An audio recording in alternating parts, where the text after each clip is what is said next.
છે ક્યારેય સહી લેવામાં નહીં આવે અને આ વિધાનસભાના અધ્યક્ષ લોકસભા બનાસકાંઠાનો હરનો બદલો લઈ રહ્યા છે એવું એકદમ દેખાઈ રહ્યું છે। આ વિધાનસભાના અધ્યક્ષ દ્વારા ઠાકોર સમાજને વારે ઘડી અપમાન કરવાનો પ્રયત્ન છે તે કાયમ માટે ચાલુ રાખશે અને આ વિધાનસભાના અધ્યક્ષને જો આવનારા સમય સમાજનો જો અપમાન કરવામાં આવશે તો ક્યારેય સહી લેવામાં નહીં આવે। ઠાકોર સમાજનો भाजप तेरी तानाशाही नहीं चलेगी, नहीं चलेगी। विक्रम ठाकुर तुम आगे बढ़ो, हमारे साथ है। शंकर चौधरी की तानाशाही नहीं चले, नहीं चलेगी, विधानसभा ना अध्यक्ष की तानाशाही नहीं चले, नहीं चलेगी। ठाकुर समाज વિક્રમ ઠાકોરને ગુજરાત વિધાનસભાની અંદર શંકર ચૌધરીએ ન બોલાવી 2022ની લોકસભાની ચૂંટણી જે બનાસકાંઠાની અંદર ભાજપની હાર થઈ એનો બદલો રહી રહ્યા છે। આ વાત અમે નથી કહી રહ્યા, પરંતુ આ વાત સાથે બનાસકાંઠાના ઠાકોર સમાજના લોકોની અંદર વિરોધના શોર ઉઠી રહ્યા છે। નમસ્કાર, આપ જોઈ રહ્યા છો ન્યૂઝ રૂમ ને આપની સાથે હું છું પ્રદીપ। બનાસકાંઠાની અંદર ઠાકોર સમાજના લોકોની અંદર એક વિરોધ સાથે આક્રોશ જોવા મળ્યો છે। ઠાકોર સમાજના એ લોકો હાઈવે ઉપર ચક્કાજામ કરવા માટે જઈ રહ્યા હતા અને અચાનક પોલીસ આવીને તેમને રોક્યા। ઠાકોર સમાજનો जय, ઠાકોર સમાજનો जय, ઠાકોર સમાજનો जय, ઠાકોર સમાજનો जय। विक्रम ठाकुर तुम आगे बढ़ो, हमारे साथ है। विक्रम ठाकुर तुम आगे बढ़ो, हम तुम्हारे साथ हैं। ठाकुर तुम आगे ठाकुर समाजनो ठाकुर समाज भारत माता की भारत माता की ઠાકોર સમાજનો વિક્રમ ઠાકોર तुम आगे बढ़ो। આજે પોલીસ દ્વારા અમને રોકવામાં આવી રહ્યા છે અને અમે આ ગુજરાતના ઠાકોર સમાજની એકતા અને જાગૃતિનો પ્રયત્ન કરી રહ્યા છે અને આજે આ રોડ બ્લોક કરવાનો હતો, પરંતુ આજે પોલીસ દ્વારા અમને રોકવામાં આવે છે। चलेगी, भाजप तेरी तानाशाही नहीं चलेगी, नहीं चलेगी। विक्रम ठाकुर तुम आगे बढ़ो, हम तुम्हारे साथ हैं। शंकर चौधरी की तानाशाही नहीं चले, नहीं चलेगी, विधानसभा अध्यक्ष की तानाशाही नहीं चले, चलेगी, नहीं चलेगी, विधानसभा अध्यक्ष की तानाशाही नहीं चले। नहीं चलेगी। विक्रम ठाकुर तुम आगे बढ़ो। हम તમામ એ ગામના લોકોએ જોર જોરથી નારા પણ લગાવતા હતા કે વિક્રમ ઠાકોર तुम आगे बढ़ो, हम तुम्हारे साथ है।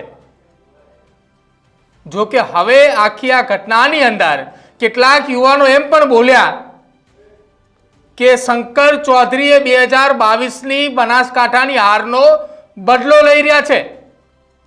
બનાસકાંઠાની અંદર જ્ઞાનીબેન ઠાકોરની જીત થઈ હતી, તેના કારણે જ શંકર ચૌધરીએ ઠાકોર સમાજનું અપમાન કરી રહ્યા છે। આ પ્રકારના ગંભીર આક્ષેપ એ વિધાનસભાના અધ્યક્ષ અને થરાદના ધારાસભ્ય ઉપર લાગી રહ્યા છે।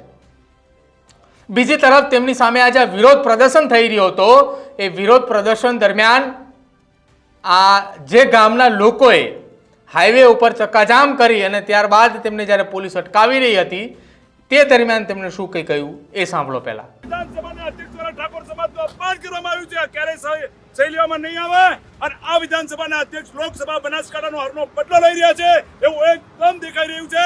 આ ઠાકોર સમાજને કહેવા માંગુ છું કે આપ જાગો, આજે નહીં જાગો તો ક્યારે જાગશો? આવનારા સમયની અંદર આ વિધાનસભાના અધ્યક્ષ દ્વારા ઠાકોર સમાજને વારે ઘડી અપમાન કરવાનો પ્રયત્ન છે તે કાયમ માટે ચાલુ રાખશે અને આ વિધાનસભાના અધ્યક્ષને જો આવનારા સમયની સમાજનું જો અપમાન કરવામાં આવશે તો ક્યારે સહી લેવામાં નહીં આવે।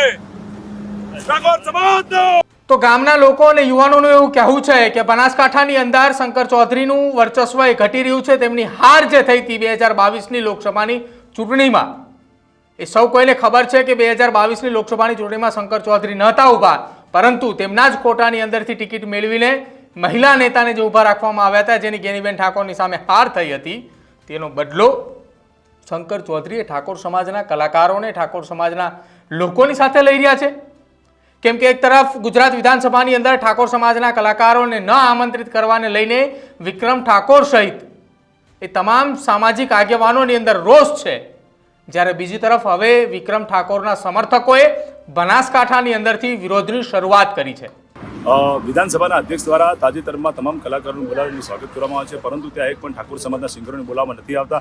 તેથી કરીને ઠાકોર સમાજના એક સિંગર સમગ્ર ગુજરાતનું નામ મેળવનાર વિક્રમ ઠાકોર પોતાની વેદના ઠાલવે છે ઠાકોર સમાજ. ત્યારે સમગ્ર ગુજરાતી ઠાકોર સમાજ પોતાનો રોષ ઠાલવે છે. ત્યારે આ વિધાનસભાના અધ્યક્ષ દ્વારા એક એવા સિંગર પણ એ સન્માન કરે જે સિંગર જે ગુજરાતના દારૂબંધીના કાયદાના વિરુદ્ધમાં જઈને ગીત ગાવે છે, અને ગીતના શબ્દો છે હાથમાં છે વિસ્કી ને આંખોમાં છે પાણી, પરંતુ આવા સિંગરોના આ વિધાનસભાના અધ્યક્ષ એમનું સન્માન કરે છે. ત્યારે આ ગુજરાત સરકાર કઈ બાજુ જઈ રહી છે અને કઈ બાજુ યુવાધનને લઈ જવા માટે પ્રયત્ન કરી રહી છે, ત્યારે પરફેક્ટ સાબિત થાય છે કે વિધાનસભાના અધ્યક્ષ ગુજરાતના યુવાધનને બરબાદ કરવા માટે એમનો પ્રયત્ન છે.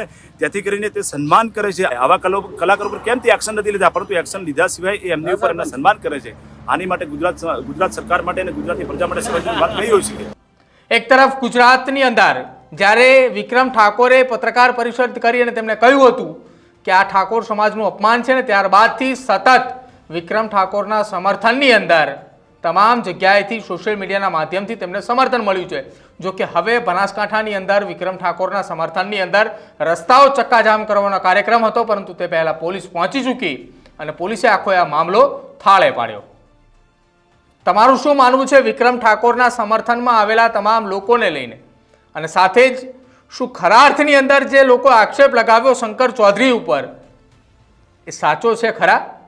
તમને શું લાગી રહ્યું છે તે ખાસ અમારા કમેન્ટ સેક્શનની અંદર જરૂર જણાવજો. જોતા રહેજો ન્યૂઝરૂમ. નમસ્કાર.